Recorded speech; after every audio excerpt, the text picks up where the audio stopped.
Ladies, gentlemen, and rodents of all kind, I present to you my massive epic sleeve of a tattoo. So yeah, I have a tattoo now. And you might be thinking to yourself, why get a tattoo in such a weird, non-noticeable place? And for that, I gotta tell you a story.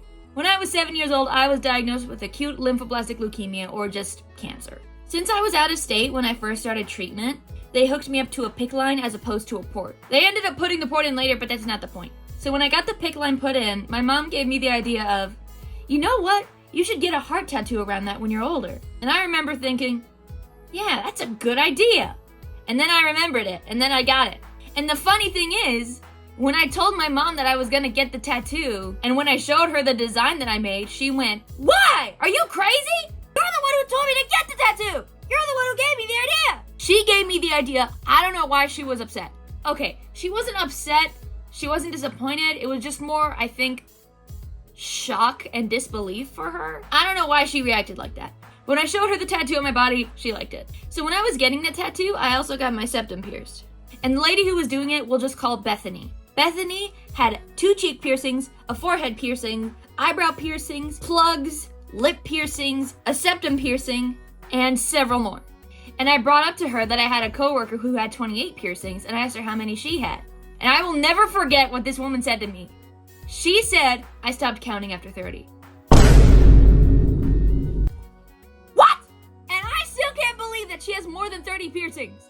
She said that she had to have a few redone because they were closed, so I don't know if those counted as part of the 30 or they didn't, but either way, that was just...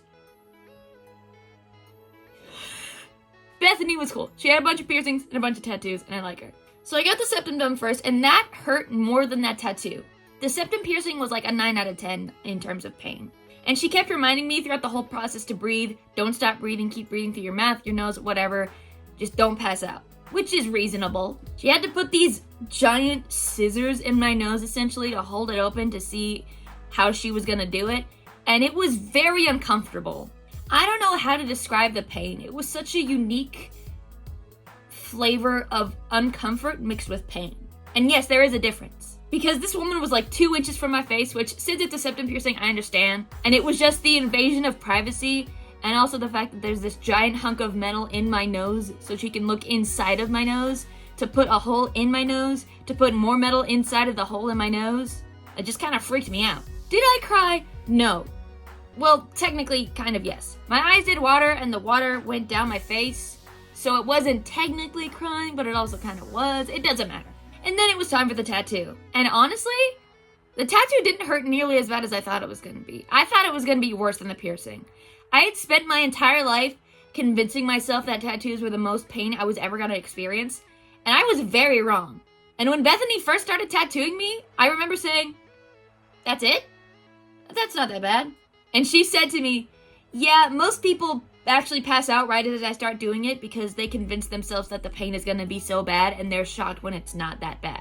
Like, yeah, don't get me wrong, it still hurt, but it wasn't excruciating pain where I wanted to rip my skin off, you know? And this entire time I had my mom on FaceTime because she wanted to be with me while I was going through it, but she couldn't. And she just kept taking photos. And I feel so bad for Bethany because while she was trying to be really close to me and pay very close attention to every detail, I just had the phone like 2 feet from her face. And I kept saying to her, my mom will not let me not have her watch it. So Bethany, if you're watching this, I'm sorry, but also you were really cool. Tattoo aftercare. I didn't know you had to do aftercare for your tattoo. I had seen people walking around with like saran wrap around their tattoos, and I honestly thought that was the extent of it, but I was very wrong. So for the first day, you just have to take off the saran wrap and wash it with soap and water. Then the next 2 days, you kind of have to do the same thing, soap and water. Then the next few days after that, you have to use moisturizer on it a lot. There's a lot of small and very specific steps with tattoo aftercare. And this is just annoying for a tattoo of this size. I can only imagine what people with like full arm sleeves or back tattoos must be going through. The very same night I got the tattoo and piercing, I went to a concert, and it overlapped with the time that I was supposed to remove the saran wrap and the tattoo. So before the concert started, I had to go to the bathroom, take off the saran wrap and wash it, and I felt really bad because there were a lot of people waiting to use the bathroom and also to use the sink, and I felt really bad. I've wanted this tattoo my whole life, and I was always told to wait 7 years on a tattoo before getting it so you know it's what you want. And I agree with that. Tattoos are gonna be something that's on your body forever. Like, yeah, laser tattoo removal is a thing, but it's more expensive than getting the actual tattoo, so you're better off just not getting a tattoo future you might not be happy with. And even though I had wanted this tattoo for 10 years, I still had some reservations about it. But then I watched the Odd Ones Out videos about his thoughts on tattoos, and he brought up a really good point. I was nervous that it was gonna look bad when I was older, but he said, of course it's going to look bad when you're 70. You're 70. And then I just thought, oh yeah! So then I got it. Nothing was gonna stop me from getting the tattoo anyways, but it was more the thought that I might hate this. But this tattoo has a lot of meaning to me, and I've been wanting to get it for years, and I'm glad I got it, and I'm really happy with how it turned out. I have a list on my phone of future tattoos I want to get, and most of them have been there since like 2020, 2021.